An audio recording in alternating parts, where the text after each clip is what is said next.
In Iowa, Starlink corn represented 1% of the total crop, only 1%, and it has tainted 50% of the harvest.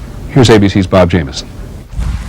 Iowa's harvest was almost complete when farmers like Gene Turner discovered Starlink had contaminated other corn they had planted. We thought these buffer strips would be enough to separate different corns.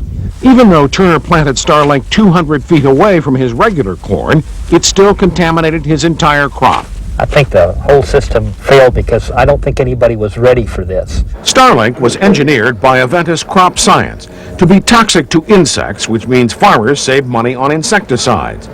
It was approved for animal feed, but not human consumption, because of concerns it might cause allergic reactions. It's just over the hill here.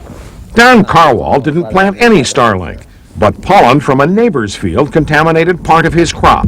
He's left with 5,000 bushels of corn he can't sell. Well, I don't know if it's a catastrophe, but it's getting there in a hurry. Carwall's neighbor who planted the Starlink is John Clint.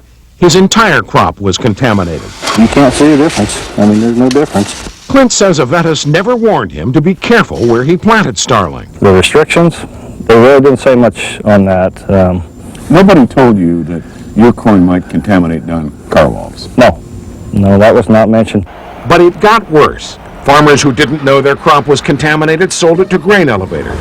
There, much of it was mixed with non-Starlink corn. Now, officials believe half of Iowa's crop is contaminated, and food processors won't buy it. Iowa agriculture officials say the problem is so big, they cannot even estimate what this will cost farmers and grain elevator operators. But they do think they know who is to blame. Aventis has to step up and take care of this problem. Iowa's Attorney General Tom Miller leads 16 states pressing the company to compensate farmers and elevator operators. He argues Aventis didn't sufficiently warn farmers of the special requirements for growing and handling Starlink. And Aventis never should have marketed it. Was this irresponsible of Aventis? I think it was irresponsible of Aventis. It looks like they wanted to sell it too badly. It's possible you don't know the full extent of this yet. I think, it's quite probable we don't.